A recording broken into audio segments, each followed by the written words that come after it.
Welcome to Budget Outlaws. My name is Andrew and this is my 56 Clipper Custom. It's been off the road for, well, pretty much all winter, and it's time to get back on the road. Got a couple of things to check, and today we're going to do them. Let's get at it. So the first thing that we did was change over the dead battery. I probably should have put it on a trickle charger, but it was at least 4 years old and it was time. About 275 bucks. We went with an AGM battery, and I just like to make sure that they have as much juice as possible. So this should last me at least another 4 years, longer if I put it on a trickle charger. Now next, and it's really hard to get to, so I'll put a little bit of close up on that. So right there, that silver thing with two bolts connected to the what is clearly a brake booster, not what's in focus right now, but below it is the brake booster and master cylinder, is to top off the brake fluid. This car's got a little bit of a fluid leak at the what do they call them? The drum cylinders? Part of the drums. I don't remember what they're called. I'm not a drum guy. Now, one of the things, boy, I am losing my hair. One of the things that I do not have to worry about is the carburetor. I rebuilt it about 1.5 years ago. It was actually in really good condition, but I went ahead and rebuilt everything anyways. And yeah, it's a Carter carburetor, 4-barrel, and it does all right.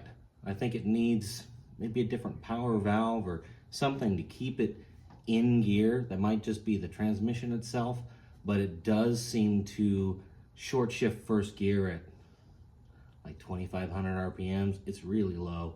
Second gear will go, well, it's pretty much a 2-speed, so it'll go all the way up. But if you leave it in first gear, it really gives it the power, but it's really hard to shift into second gear manually. So this car's not about speed, it's about comfort. I'm gonna leave it alone. Okay, I washed myself out.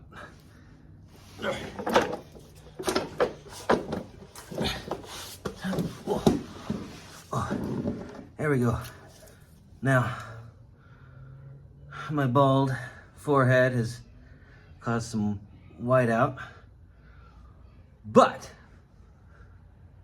oh goodness, you can't see. Let's bring this around. There we go. All right, now you get to look at my forehead while I talk.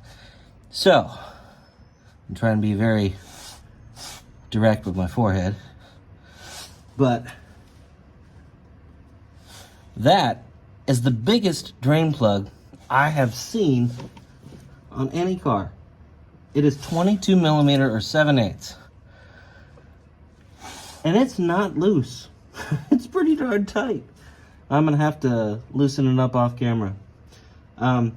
If you don't know, this clipper, and I'll link the video, is really cool in regards to suspension. I'm gonna see if I can get you guys a good picture of it. But you see this bar here? Hopefully you can. But that bar is a torsion bar. There's no leaf springs or coil springs on this car. It's got torsion bars, front and back. And they're connected in the middle by an electric motor that basically keeps this car level all the time.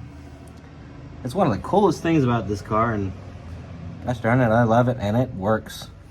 So, yeah. Thought I'd mention that while we're under here.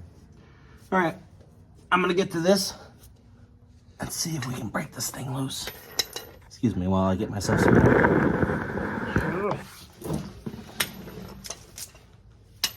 And yes, this is a breaker bar. I tried this with the standard wrench, and it didn't like it. If this doesn't work, I'm gonna have to bring out the impact. Oh, that's not enough. All right, let's try and do this from the other side. Excuse my forehead. Oh no! I turned off my light.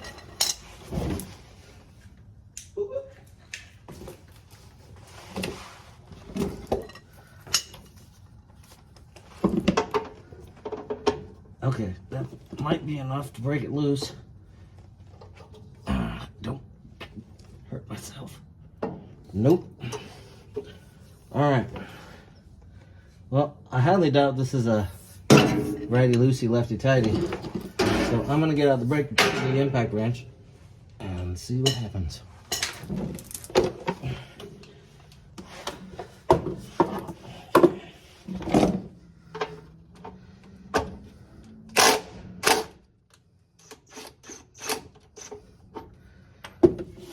Boy, that was well tightened beyond spec. So, one of the cool things about this engine is that this is when they really started to do oil filters. This right here is an oil filter. It looks similar to what you'll see in like a German car and some American cars nowadays, where they'll put them on the top of the engine. But you have a little oil feed and drain that goes directly into the engine block, and yeah, it's a nice little thing. The best thing about it is it's super easy. I already loosened this, but it's super easy to remove. They've got this little spring, kind of holds everything in place.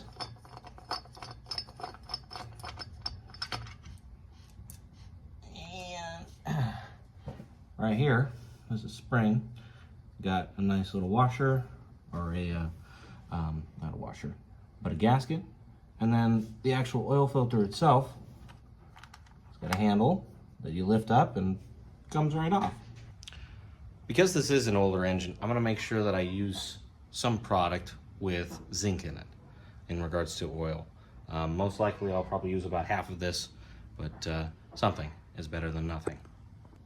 The power steering fluid. Right here's the reservoir. You can easily check it by looking, seeing how much fluid is in it, by jiggling the car. It might need a cup or two, but it's probably pretty good. I think that's gonna be it. All right, I'll finish this off and see you guys on the road.